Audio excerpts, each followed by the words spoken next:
Hello everyone. Welcome to project NCERT. आज हम start करने जा रहे हैं 7th क्लास की ज्योग्राफी, जिसमें पहला चैप्टर पर्यावरण है, जिसमें ये बताया गया कि पर्यावरण होता क्या है, पर्यावरण के घटक कौन कौन से हैं, प्राकृतिक पर्यावरण क्या होता है, मानव निर्मित पर्यावरण क्या होता है और पारितंत्र के बारे में जानकारी दी गई है। तो आइए स्टार्ट करते हैं हमारी 7th क्लास की ज्योग्राफी का पहला चैप्टर पर्यावरण। तो पर्यावरण क्या होता है? हमारे आसपास जितनी भी वस्तुएं मौजूद हैं, चाहे वो प्रकृति ने बनाई हो और चाहे मानव ने बनाई हो, सभी क्या है, पर्यावरण का ही एक भाग है। जो प्रकृति ने बनाई है, जैसे पर्वत, नदियाँ, पेड़, ये सारी प्रकृति ने बनाई हैं, ये भी पर्यावरण का भाग है। इसके अतिरिक्त जो मानव ने बनाया, जैसे सड़कें, कार, कपड़े, किताब, ये सारे क्या है, मानव ने बनाए हैं, ये भी पर्यावरण का ही भाग है। मानव क्या होता है? पर्यावरण क्या है? हमारे जीवन का मूल आधार है। हमें सांस लेने के लिए हवा, पीने के लिए जल, खाने के लिए भोजन और रहने के लिए भूमि प्रदान करता है। मतलब पर्यावरण के द्वारा ही हम अपना जीवन संभव कर पाते हैं। जैसे पर्यावरण ही हमें क्या देता है? हवा देता है, जल देता है, भोजन देता है, इसके अलावा भूमि देता है।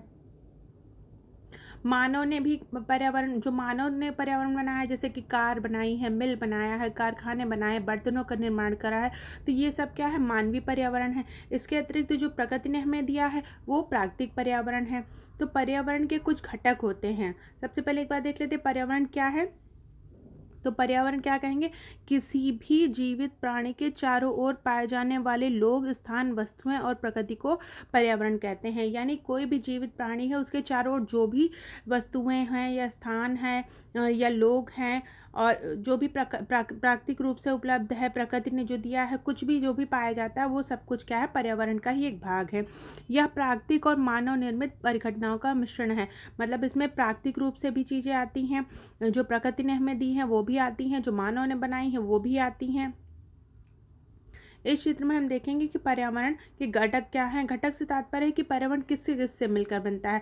तो अगर हम देखेंगे तो पर्यावरण के अंतर्गत सभी कुछ ही सम्मिलित हो जाता है। यानी कि पहला भाग है जो प्राकृतिक पर्यावरण, दूसरा है मानव निर्मित पर्यावरण और तीसरा मानव भी स्वयं एक पर्यावरण का ही एक घटक है। तो प्राकृतिक के अंतर्गत क्या आ जाएगा? जो भी जल मंडल है, वायुमंडल है, स्थल मंडल है और इन सबसे मिलकर बना हुआ जैव मंडल है, वो प्राकृतिक में आ जाएगा। यानी जो भी प्रकृति ने दी है, जिसमें मानव का कोई हस्तक्षेप नहीं है, जो प्रकृति द्वारा प्रदत्त है, स्वतः ही जो है हमें मिला है, जैसे भूमि मिली है, जल मिला है, वायु मिला है, तो ये सब क्या है? प्राकृतिक पर्यावरण का भाग है। इसके अतिरिक्त मानव ने इसमें आकर जो भी चीज़ें बना दी, जैसे इमारतें बना दी, पार्क बना दिया, पुल बना दिया, सड़कें बना दी, स्मारक बना दिए, उद्योग धंधे लगा दिए, तो ये सब क्या है? मानव निर्मित पर्यावरण है। इसके अतिरिक्त पर्यावरण का एक प्रमुख घटक अन्य कौन सा है? जो कि मानव स्वयं है। यानी मानव भी पर्यावरण है, एक व्यक्ति भी पर्यावरण है और उसका परिवार भी पर्यावरण बन जाता है। फिर परिवार से मिलकर समुदाय बन जाते हैं। मानव ने अलग अलग धर्म बनाए हैं, वो भी पर्यावरण का ही भाग है। इसके अतिरिक्त जो शैक्षिक संस्थान है वो भी पर्यावरण है, आर्थिक संस्थान है वो भी पर्यावरण है, और जो भी राजनीतिक स्थिति है भारत की, वो भी, या किसी भी देश की, वो भी पर्यावरण का ही एक भाग होती हैं। तो इस तरह से पर्यावरण के अंतर्गत सभी कुछ आ जाता है, चाहे वो प्राकृतिक हो या मानव निर्मित हो या स्वयं मानव ही क्यों न हो। तो पर्यावरण के अंतर्गत सभी कुछ आ जाता है जो हम अपने आसपास देखते हैं। तो क्या होता है? पर्यावरण किसी भी जीवित प्राणी के चारों ओर पाए जाने वाले लोग, स्थान, वस्तुओं, इनको क्या कहते हैं? और जो प्रकृति पाई जाती है उसको पर्यावरण कहते हैं। यह प्राकृतिक एवं मानव निर्मित परिघटनाओं का मिश्रण है। यानी इसमें प्राकृतिक भी तत्व आते हैं, मानव निर्मित भी तत्व आते हैं।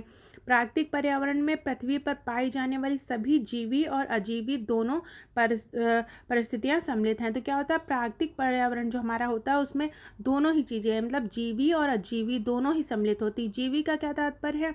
कि जितने भी सजीव प्राणी हैं संसार में, जैसे जो भी पादप हैं यानी प्लांट्स हैं और जंतु हैं, जैसे मनुष्य है या जानवर हैं, अन्य जानवर हैं, पेड़ पक्षी हैं, पेड़ पौधे हैं, जो है पक्षी हैं, पेड़ पौधे हैं और जानवर हैं, ये सभी क्या है? जीवी हैं, यानी कि ये सजीव हैं।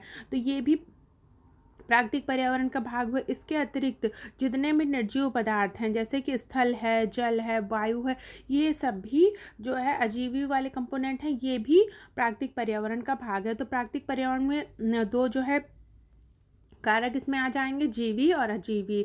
तो जीवी में जितने भी सजीव प्राणी हैं, जैसे कि पादप और जंतु, और अजीव में जितने भी निर्जीव पदार्थ हैं, जैसे स्थल, जल, वायु, ये सब मिलकर अजीवी कारक बनेंगे। तो ये दोनों ही प्राकृतिक पर्यावरण में सम्मिलित हैं। तो सबसे पहले हमने देखा कि पर्यावरण क्या है, तो हमारे आसपास जो भी वस्तुएं, लोग, स्थान मौजूद हैं वो सब क्या है, वो पर्यावरण हो जाएंगे। चाहे वो प्रकृति ने हमें दिए हों, चाहे मानव ने बनाए हों, चाहे खुद मानव ही क्यों न हो, ये सारे क्या हो जाएंगे, पर्यावरण के एक भाग हो जाएंगे।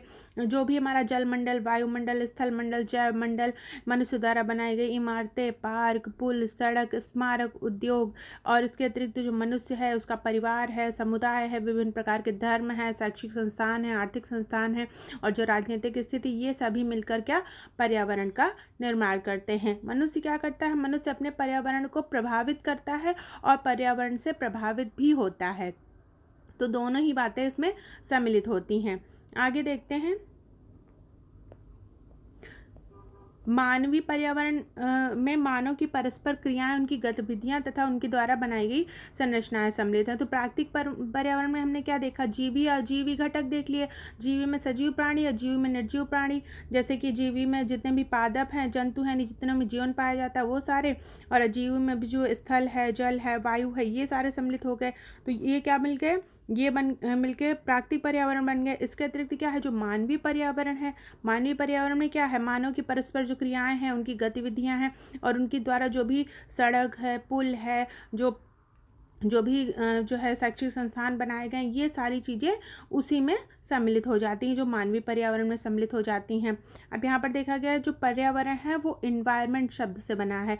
इसकी उत्पत्ति क्या है, एक फ्रेंच शब्द इन्वायरोनेर से हुई है, जिसका अर्थ है पड़ोस, यानी कि आसपास में, पड़ोस में जो भी कुछ होता है वो क्या हो जाता है, पर्यावरण। तो पर्यावरण किससे बना है, इन्वायरमेंट से। इन्वायरमेंट किससे बना है, इन्वायरोनेर से।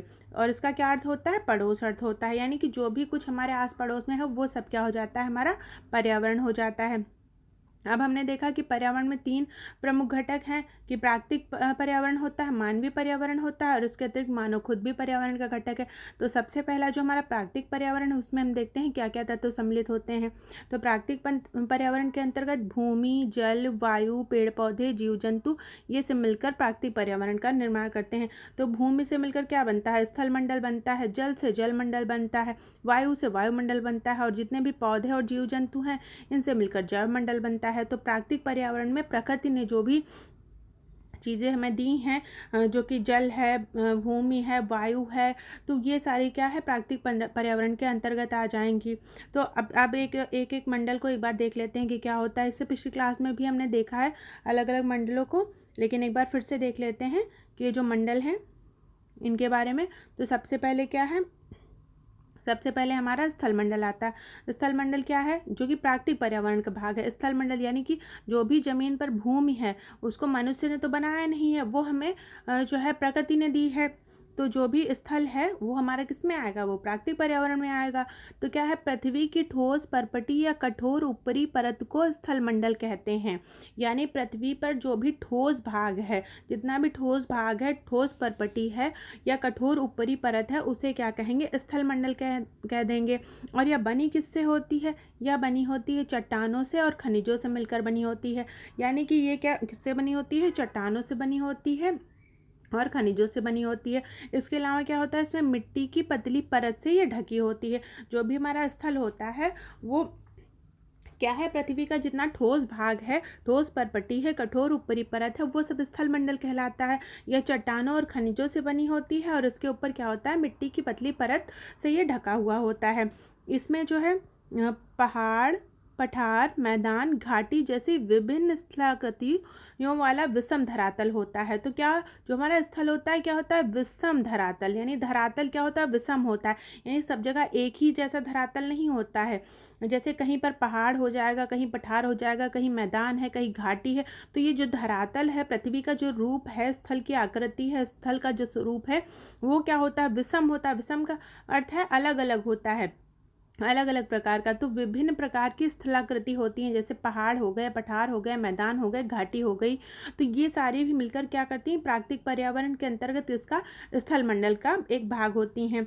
और जो हमारे स्थल मंडल होता है, इसमें महाद्वीप, जितने भी हमारे महाद्वीप हैं, ये सब स्थल से बने हैं, यानी लैंड से बने हुए हैं। तो ये सारे स्थलाकृतियों में क्या महाद्वीप आ जाएंगे, हमारे समस्त महाद्वीप आएंगे। इसके अतिरिक्त क्या महासागर की जो सतह है, यानी महासागर की जो जो जल हटाने के बाद जो नीचे की सतह बचती है वो भी तो ठोस है, वो क्या है, वो भी ठोस है। तो वो भी क्या है, वो भी लिथोस्फीयर यानी कि स्थल मंडल का ही भाग है। यानी महाद्वीप के अतिरिक्त क्या है, महासागर की सतह ये भी जो है किसका पार्ट है, ये भी हमारे स्थल मंडल का पार्ट है। अब देखते हैं स्थल मंडल वह क्षेत्र है जहाँ पर क्या होता है, हमें वन, कृषि और मानव बस्तियों के लिए भूमि और पशुओं के चरने के लिए घास स्थल प्रदान करता है और ये खनिज संपदा का भी एक स्रोत होता है। तो स्थल मंडल में क्या होता है, स्थल मंडल वह स्थान है जहाँ मानव क्या करता है, निवास करता है। तो अपना घर बना के वो रहता है, बस्तियाँ बनाकर रहता है, कृषि कार्य करता है। यहाँ पर स्थल पर ही हमने देखा है कि बहुत सारे वृक्ष उगते हैं, वनों का निर्माण होता है। और इसके अलावा यहाँ जो भूमि होती है वहाँ पे ना केवल मनुष्य बल्कि अन्य जीव जंतु भी रहते हैं, अनेक तरह के पशु भी रहते हैं। तो ये सब जो है इनके चरने के लिए घास स्थल और रहने के लिए ज़मीन भी यही स्थल मंडल देता है। और स्थल मंडल में इसके अतिरिक्त जो कि हमने देखा था, स्थल मंडल किससे बना है, बहुत सारी चट्टानों और खनिजों से बना है। तो स्थल मंडल से हमें क्या प्राप्त होता है, जो खनिज संपदा भी प्राप्त होती है, यानी कि किसका सोर्स होता है, ये बहुत सारे मिनरल्स का सोर्स होता है। तो स्थल मंडल इस तरह से हमारे लिए बहुत उपयोगी है। और ये होता क्या है, जो पृथ्वी का जितना भी ठोस पार्ट है उसे हम स्थल मंडल कह देंगे, चाहे वो महाद्वीपों का हो या महासागरी की सतह हो, ये सारी क्या हो जाएगी, हमारी स्थल मंडल के अंतर्गत आएगी। और ये किसका बना होता है, चट्टान और खनिज का बना होता है, मिट्टी की पतली परत से ढका होता है। इसमें पहाड़, पठार, मैदान और घाटी जैसी विभिन्न स्थलाकृतियों वाला विषम धरातल होता है। इसमें मनुष्य को रहने के लिए घर बना सकता है, बस्तियां बना सकता है, कृषि कार्य होता है, वन इसमें उगते हैं, पशुओं के लिए चारागाह होते हैं। तो इस तरह से जो स्थल मंडल है ये बहुत ही उपयोगी पार्ट है हमारे पर्यावरण का। और ये क्या है, हमारे प्राकृतिक पर्यावरण का एक भाग है। प्राकृतिक पर्यावरण का एक भाग होने से तात्पर्य है कि ये हमें प्रकृति ने दिया है, इसको मानव ने नहीं बनाया। कोई भी स्थल है, कोई महाद्वीप है, उसे किसी मानव ने नहीं बनाया, बल्कि ये स्वतः ही प्रकृति द्वारा बनाया गया है। इसीलिए इसे हम प्राकृतिक पर्यावरण में सम्मिलित करते हैं। इसके बाद जो नेक्स्ट हमारा प्राकृतिक पर्यावरण के अंतर्गत आता है वो जलमंडल। तो क्या होता है, जलमंडल, जल के क्षेत्र को जलमंडल कहते हैं। जितना भी एरिया जल से कवर्ड होता है वो जलमंडल कहलाता है। यहाँ पर जल के विभिन्न स्रोत जैसे नदी, झील, समुद्र, महासागर या विभिन्न जलाशयों से मिलकर बना होता है और यह प्राणियों के लिए आवश्यक होता है। हमने देखा कि जैसे मनुष्य को रहने के लिए भूमि की आवश्यकता होती है, वैसे ही मनुष्य को जल की आवश्यकता होती है। जल के बिना तो जीवन संभव ही नहीं है। तो जितना भी ये जो है जलीय क्षेत्र है इसको क्या कहेंगे, जलमंडल कहेंगे। और इसमें जो जल आता है वो अलग अलग स्रोतों से, जैसे नदी का जल, झील का जल, समुद्र का जल, सागर महासागरों का जल और अलग अलग जो जलाशय होते हैं, इन सब में जितना भी जल होता है उससे मिलकर क्या बनता है, हमारा जलमंडल बनता है। और ये क्या है, हमारे लिए बहुत ही महत्वपूर्ण होता है। तो इस तरह से हमने जलमंडल को देखा। इसके अतिरिक्त अब हम देखते हैं कि वायुमंडल क्या होता है। पृथ्वी के चारों ओर फैली वायु की पतली परत को क्या कहते हैं, वायुमंडल कहते हैं। यानी पृथ्वी के ऊपर सबसे पहले तो हमने देखा स्थल मंडल है, उसके यानी ठोस पार्ट है, उसके बाद उसमें हमने जल देखा, यानी इसका लिक्विड पार्ट हो गया, जितना भी जल हो गया वो जलमंडल का निर्माण कर दिया। इसके बाद क्या होता है कि वायुमंडल, यानी कि जो हमारी वायु होती है, जितनी पृथ्वी के ऊपर से चारों ओर से किसने घेर रखा है, पृथ्वी को वायु की पतली परतों ने घेर रखा है। और इन्हीं पतली परतों को क्या कहते हैं, इन्हीं को हम वायुमंडल कह देते हैं। तो पृथ्वी की चारों ओर फैली वायु की पतली परत को क्या कहेंगे, वायुमंडल कह देंगे। पृथ्वी का गुरुत्वाकर्षण बल अपने चारों ओर के वायुमंडल को थामे रखता है। और ये वायुमंडल पृथ्वी से जुड़ा हुआ क्यों है, क्योंकि पृथ्वी के अंदर क्या है, गुरुत्वाकर्षण बल है। यानी पृथ्वी क्या करती है, जो है सभी चीज़ों को क्या होती है, अपनी तरफ खींचती है। अपनी तरफ खींचने से क्या होता है कि जो वायु है, विभिन्न प्रकार की वायु जो वायुमंडल में उपलब्ध है, उसको भी जो है ये पृथ्वी बांधे रखती है। इस तरह से हमने देखा कि जो है वायुमंडल क्या होता है, पृथ्वी की चारों ओर फैली जो है वायु की पतली परत क्या कहलाती है, वायुमंडल कहलाती है। जिस तरह से स्थल और जल दोनों हमारे लिए इम्पॉर्टेंट है, वैसे ही वायु भी हमारे लिए बहुत ही महत्वपूर्ण है। और वायुमंडल को बांधे रखने का काम क्या करता है, जो पृथ्वी का गुरुत्वाकर्षण बल है, यानी पृथ्वी जो अपनी तरफ चीज़ों को खींचती है, उसी की वजह से वायुमंडल भी हमारा जो है क्या, ये इसको किसने थाम रखा है, इसको गुरुत्वाकर्षण बल ने थाम रखा है। और वायुमंडल के जो है प्रमुख जो जो महत्व है वो इससे प्रकट होता है। वायुमंडल हमारी रक्षा करता है, किससे रक्षा करता है? जो सूर्य की किरणें आती है, अगर वायुमंडल अनुपस्थित हो तो हमारे जो सूर्य से जो बहुत ज़्यादा गर्मी आती है उसको रोकने के लिए कोई हो ही ना, तो उसको उसको रोकता है। सूर्य की जो गर्म गर्म किरणें आती हैं उनको पृथ्वी तक आने से रोकता है वायुमंडल। तो सूर्य से झुलसाने वाली गर्मी और हानिकारक किरणों से हमारी रक्षा करता है। वायुमंडल का सबसे महत्वपूर्ण कार्य एक तो वायु प्रदान करता है, जैसे कि ऑक्सीजन होती है जिससे हम सांस लेते हैं, वो प्रदान करता है। और दूसरा क्या है कि सूर्य से जो झुलसाने वाली गर्मी और हानिकारक किरणें आती हैं उनसे हमारी रक्षा करता है। इसमें वायुमंडल में क्या क्या सम्मिलित होता है? वायुमंडल में कई प्रकार की गैसें सम्मिलित होती हैं, जैसे हमारी नाइट्रोजन है, ऑक्सीजन है, कार्बन डाइऑक्साइड है, ये सारी गैसें सम्मिलित होती हैं। इसके अंदर जितने भी डस्ट पार्टिकल यानी धूल कण होते हैं ये भी सम्मिलित होते हैं। जो वाटर वेपर यानी जलवाष्प होती है वो भी सम्मिलित होती है। तो और वायुमंडल में क्या होता है? वायुमंडल में परिवर्तन होने से मौसम और जलवायु में भी परिवर्तन होता है। तो इससे पहले वाली क्लास में हमने देखा था कि मौसम किसे कहते हैं, तो मौसम क्या है? दिन प्रतिदिन की वायुमंडलीय दशा को ही मौसम कहते हैं। तो यदि वायुमंडल में परिवर्तन हो गया तो जो मौसम है उसमें भी परिवर्तन हो जाएगा। और जलवायु क्या है? जो अनेक वर्षों तक जो मौसम की औसत दशा होती है उसे हम जलवायु कह लेते हैं। यानी वायुमंडल, जल मौसम और जलवायु परस्पर इतना जुड़े हुए हैं कि वायुमंडल में यदि परिवर्तन होगा तो किस में परिवर्तन हो जाएगा? वायुमंडल में परिवर्तन होने से मौसम में परिवर्तन हो जाएगा। क्योंकि मौसम होता ही क्या है? मौसम वायुमंडल में जो दिन प्रतिदिन का दशा होती है वही मौसम कहलाता है।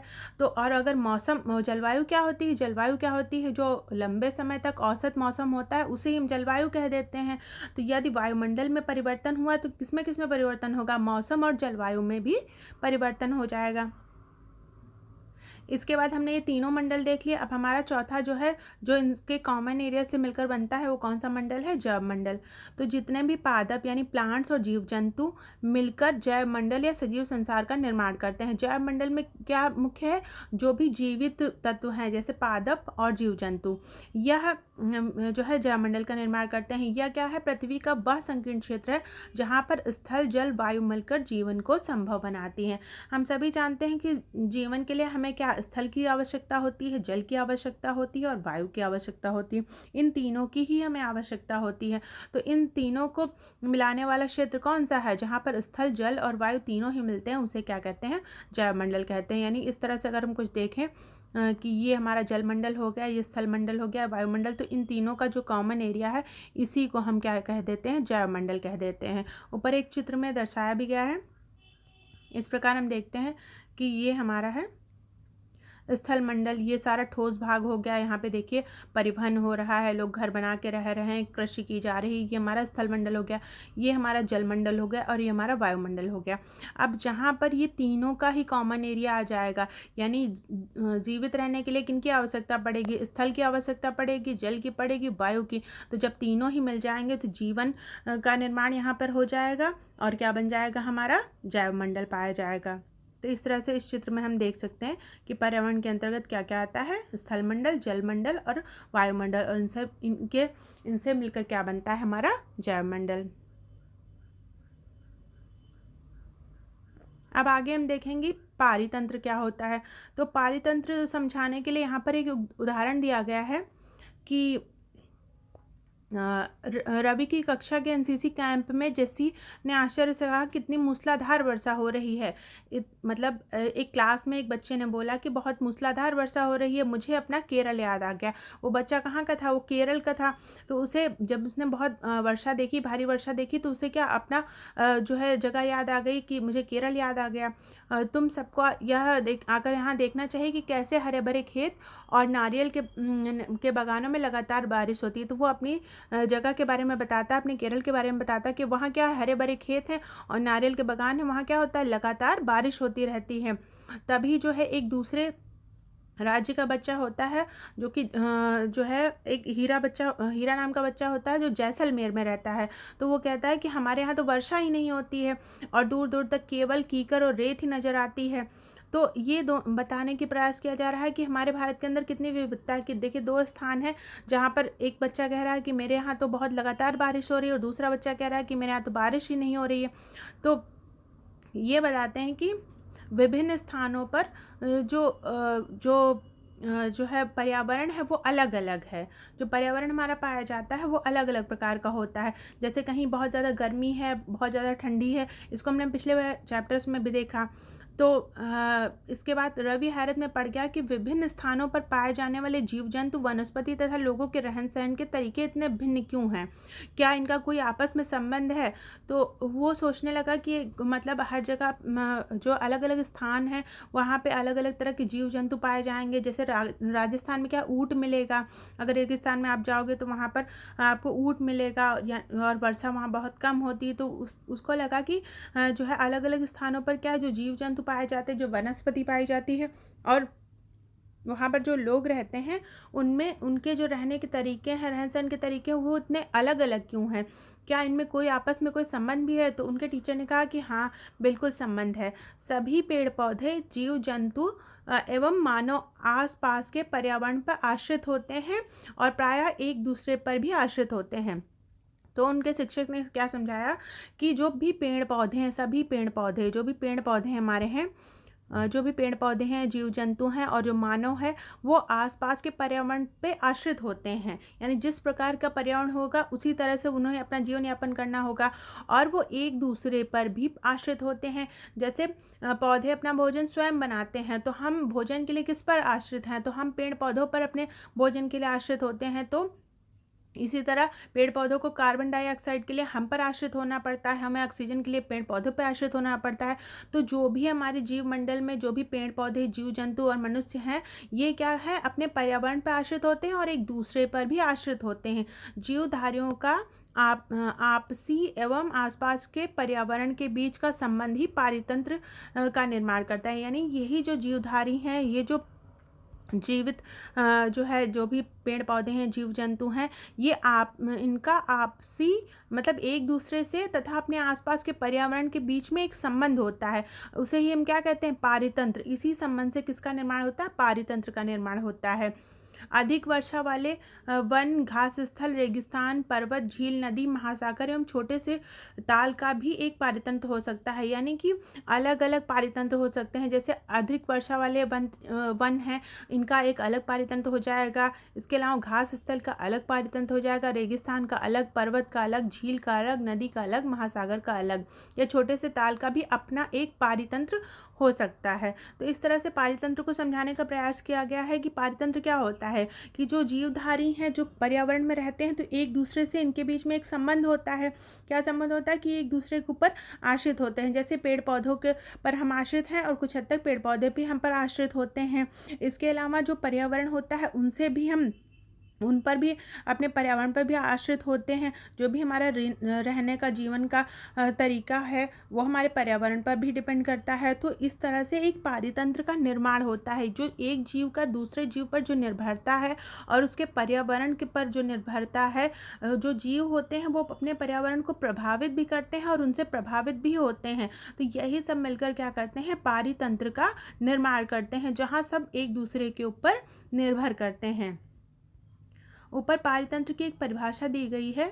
तो पारितंत्र को क्या कहा गया है, वह तंत्र जिसमें समस्त जीवधारी आपस में, यानी समस्त जीवधारी क्या करते हैं, एक दूसरे से आपस में, एक दूसरे के साथ, मतलब आपस में उनका इंटरेक्शन है, और क्या है, पर्यावरण के उन भौतिक और रासायनिक कारकों के साथ परस्पर क्रिया करते हैं जिसमें वे निवास करते हैं। तो पारितंत्र की क्या परिभाषा है, वह तंत्र जिसमें समस्त जीवधारी, यानी जितने भी जीव जंतु हैं, पेड़ पौधे हैं, जिनमें भी जीवन पाया जाता है, वो आपस में एक दूसरे से, और पर्यावरण, जिस पर्यावरण में रहते हैं उसके जो भौतिक और रासायनिक कारक हैं उनके साथ में क्या करते हैं, परस्पर एक दूसरे के साथ क्रिया करते हैं।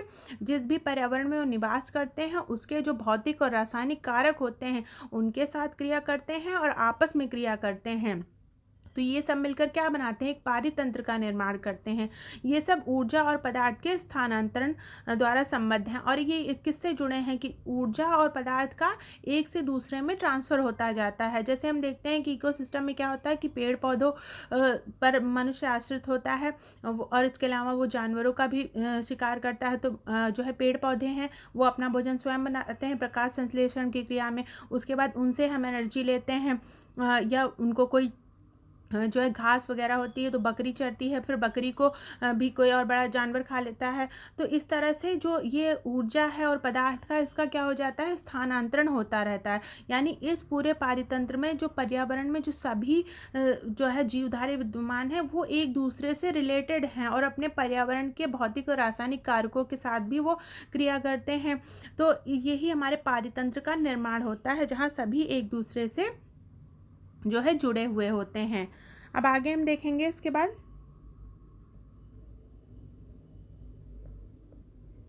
कि मानवीय पर्यावरण क्या है। इससे पहले हमने देखा कि प्राकृतिक पर्यावरण क्या है। सबसे पहले तो हमने देखा पर्यावरण क्या होता है। तो पर्यावरण क्या होता है, जो हमारे आसपास जो भी लोग, स्थान, वस्तुएं या प्रकृति होती है उसे पर्यावरण कहते हैं। प्राकृतिक पर्यावरण में जीवी और अजीवी दोनों कारक आते हैं।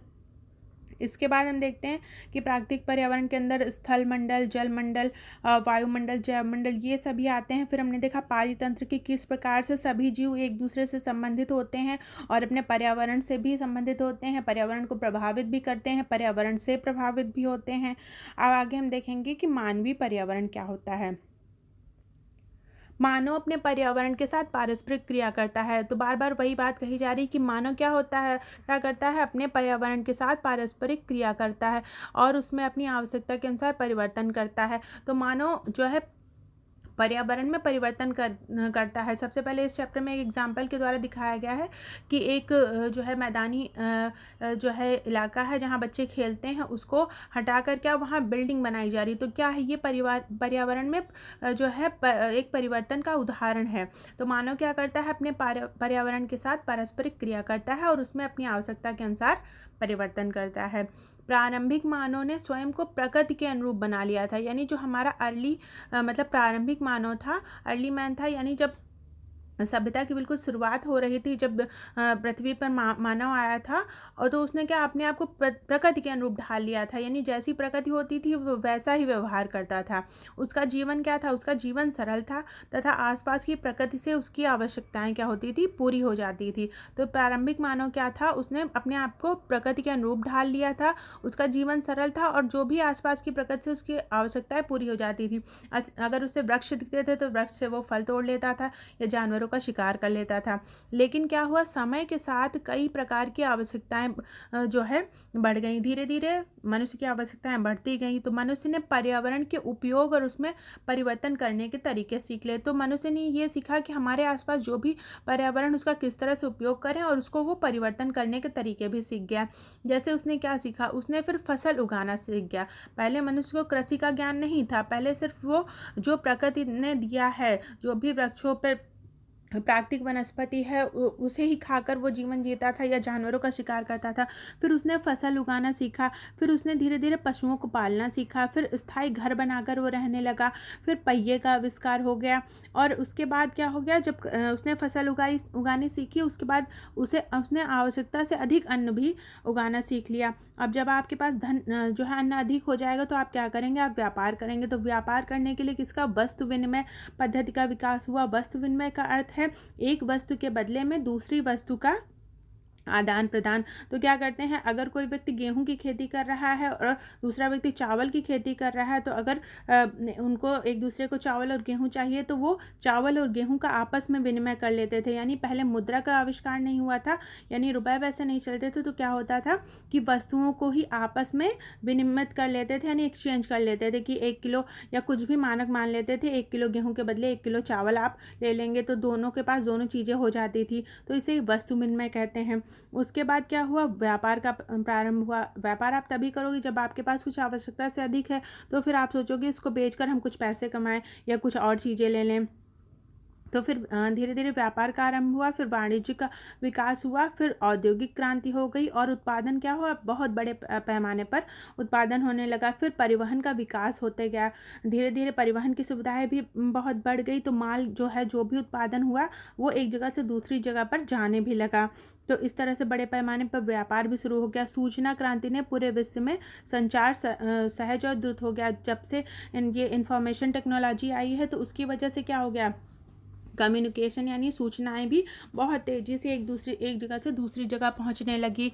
तो इस तरह से धीरे धीरे जिस मनुष्य का विकास क्रम जिस तरह से विकास बढ़ता गया, तो उसने क्या करा, अपने जो आसपास के पर्यावरण को उसको उसने बदला। बहुत जो है बहुत ही मतलब तीव्र गति से अपने आसपास के पर्यावरण को उसने बदलना शुरू कर दिया।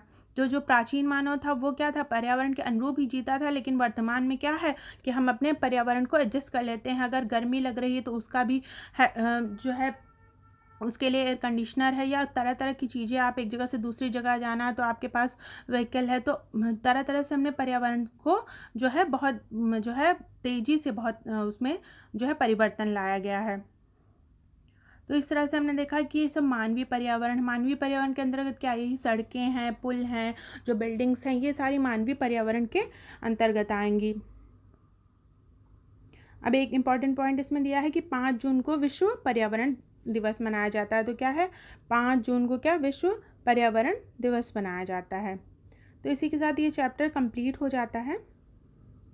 इसमें मुख्यतः हमने यही देखा कि पर्यावरण, सबसे पहले तो पर्यावरण होता क्या है। तो अपने आसपास जो भी वस्तुएं या भी जो प्राकृतिक रूप से मानव निर्मित रूप से पाई जाती हैं, वे सब पर्यावरण हो जाती हैं। फिर हमने पर्यावरण के घटक देखे, जिसमें प्राकृतिक घटक, और ये प्राकृतिक घटक, मानव निर्मित घटक और मानव स्वयं भी सम्मिलित था।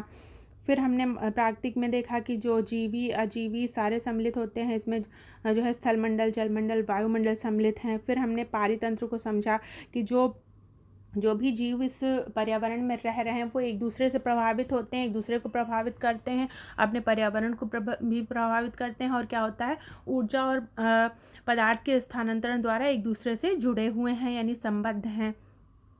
तो इस तरह से ये सारी चीज़ें हमने देखी।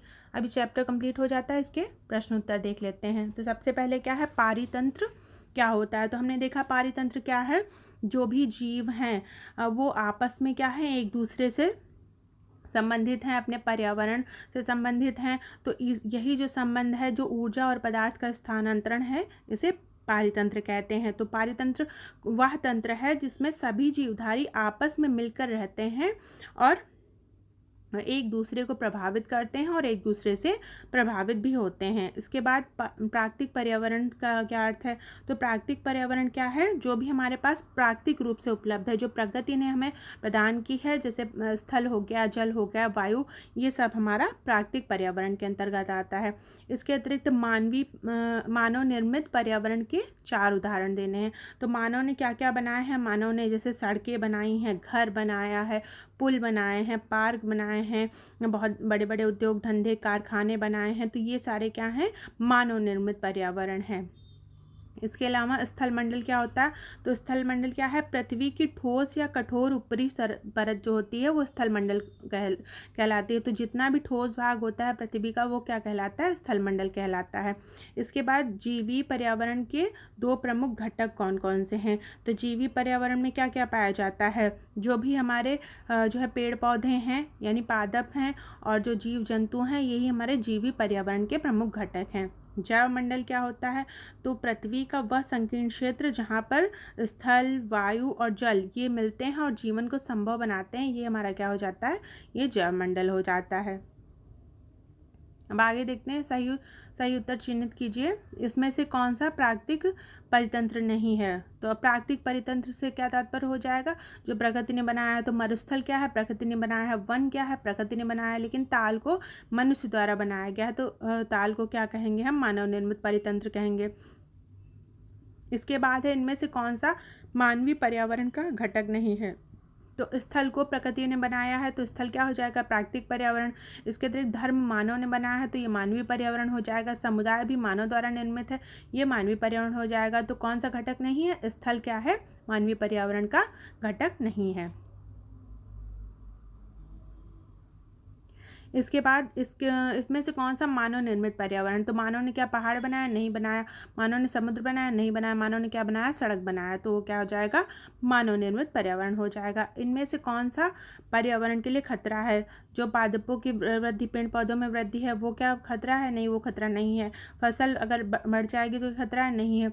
बल्कि क्या खतरा है, जनसंख्या वृद्धि। अगर जनसंख्या बहुत तेज़ी से बढ़ जाएगी तो क्या होगा, जो भी प्राकृतिक हमारे पास संसाधन है उनका उपयोग इतना बढ़ जाएगा कि फिर जो है अंधाधुंध का उपयोग हो जाएगा, जिसकी वजह से पर्यावरण को बहुत ज़्यादा क्षय होगा। तो हमारे लिए क्या जो है पर्यावरण के लिए खतरा क्या है? जनसंख्या का बहुत बढ़ना जो है पर्यावरण के लिए खतरा है। इसके बाद मिलान करने हैं। तो जैवमंडल क्या होता है? जैवमंडल वह संकीर्ण क्षेत्र है जहाँ पर स्थल, जल और वायु पारस्परिक क्रिया करते हैं, है ना। ये जैवमंडल हो जाएगा, ये जैवमंडल हो जाएगा। उसके बाद वायुमंडल क्या है? पृथ्वी को घेरने वाली वायु की चादर क्या वायुमंडल कहलाती है। जलमंडल क्या है? जितना भी जलीय क्षेत्र है वो जलमंडल कहलाता है। पर्यावरण क्या है? हमारे आसपास का जो क्षेत्र है वो सब क्या कहलाता है? पर्यावरण कहलाता है। आखिर में जीव और उसके परिवेश के बीच में जो संबंध है उसे क्या कहते हैं? उसे पारितंत्र कहते हैं, जो कि नहीं दिया हुआ है। तो इस तरह से ये मिलान भी हो गया। तो हमारा पहला चैप्टर 7th क्लास के एनसीईआरटी का आज कंप्लीट हो गया, ज्योग्राफी का। कल हम इसका सेकंड चैप्टर करेंगे।